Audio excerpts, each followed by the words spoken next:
sorry.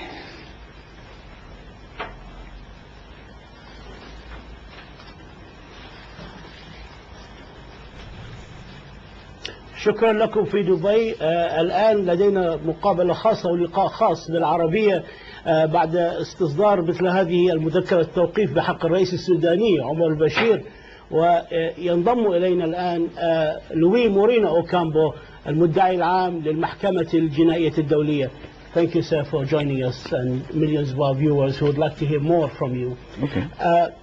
What does this mean exactly, if you can explain more details to Mr. Bashir, the issue of such a memorandum against him? I think it changed everything. Today, everything changed, because now the International Criminal Court issued an arrest warrant against Mr. Omar al-Bashir. So now he has to face justice. His destiny to face justice. Maybe he does not like, maybe he refused, but what happened? Happened to Slobodan Milosevic, happened to Charles Taylor, will happen to Omar al-Bashir. That's it. Now is an arrest warrant pending on him. The responsibility to implement it is the same people in Sudan. The government of the Sudan has to execute the arrest warrant. The Sudan is a big country. It's not a failed state. They have legal responsibilities. They cannot defy or reject the Security Council. So I think this is the first step.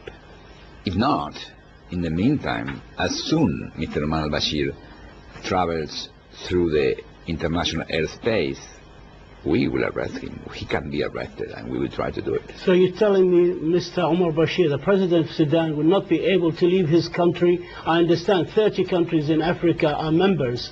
30 countries, African countries, are members of the ICC. Are you telling me that he will not be able to attend any AU meeting, for example, or summit in Africa? He cannot go to over European territories? Maybe he can, but we'll try to arrest him in the meantime. How about the Arab Summit he intends to attend in Doha in Qatar? That's the point. As soon as he's in international airspace, his plane could be intercepted and he could be arrested. So that is, for me, the most easy and most likely way to arrest him. Who will do the interception? You have no planes. No. State parties or states who are committed to implement justice. Okay. How long before you go to the Security Council, how much time you are giving the Sudanese government to surrender President Bashir to the court before you opt to go to the Security Council and ask them for help in arranging the arrest of President Bashir? No, the Russia had to notify now the Sudanese government, and I will brief the Security Council in June. First week of June, normally I brief the Security Council. And then you would push for the arrest of... I will say whatever happened. I don't know what happened. We'll see. Okay. You could have issued this arrest warrant under seal, and that would have possibly given you a better chance of arresting President Bashir when he leaves Sudan. Why you opted to have a public announcement on television, on press conference? Why didn't you issue it under seal, which you could have, and maybe improve your chances? Did you have There are two precedents. Slobodan Milosevic was public, yes, and then he was arrested. The Charles Taylor first indictment was sealed, and the prosecutor tried to arrest him when he moved to Ghana, and Ghana rejected, because you're not arresting a head of state when you invite him to your country. So the state had to know that we are requesting this, and they had to know clearly. So when we evaluate, when we assess the best way to implement the decision, we assess the best way is to ensure it's a public notice, everyone had to know, and the states will implement it. That's why we did it publicly.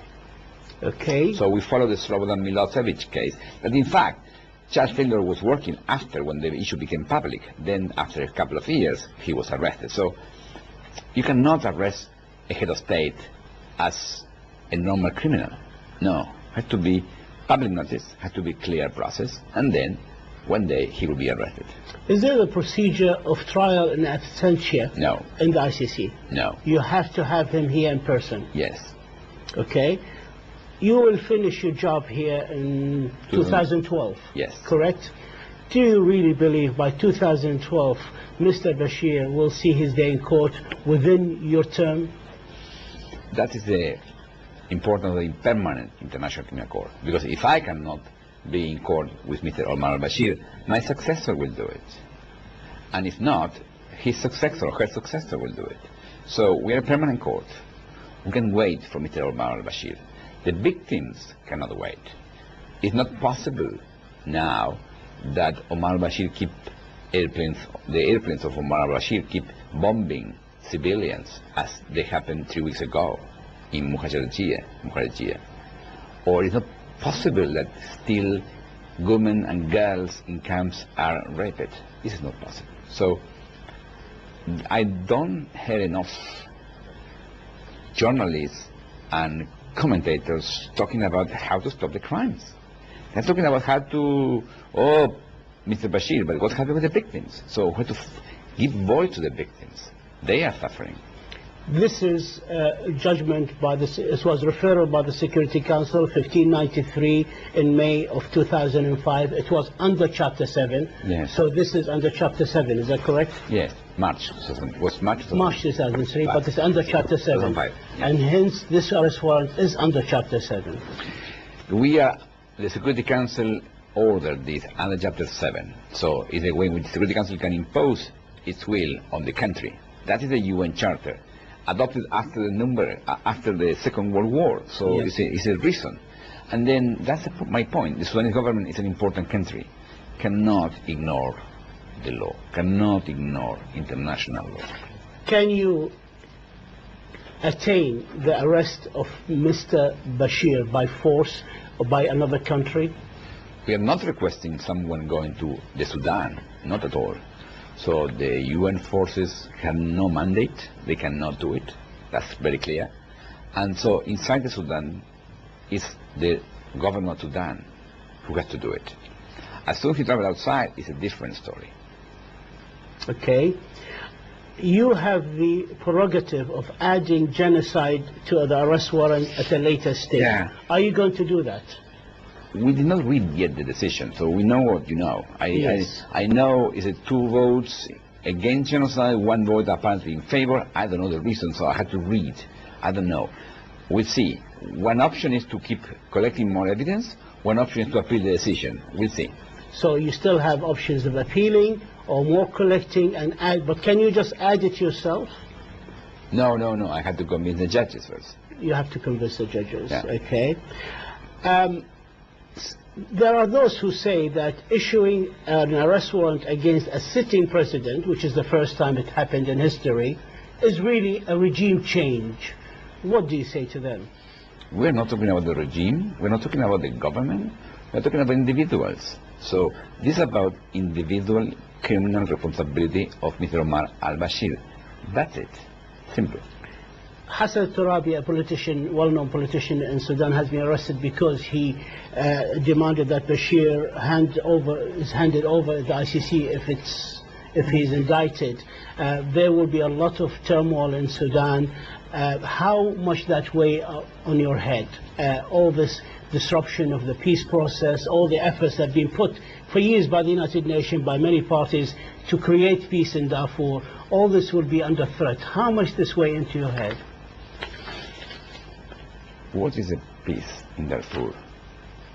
Let me mention the facts. There are 2.5 million people in the camps, dying slowly. There are 5,000 people dying each month in the camps. 3 weeks ago, they bombed a city for killing children, forcing the displacement of 26 more civilians. And you call this peace? But the peace talks are going. Peace talks, yes, but peace is not having 2.5 million people dying slowly. That is what happened in Darfur today. So, please, the fact has to be recognized. These victims have no voice. We have to give voice. They are dying. have to do something for them.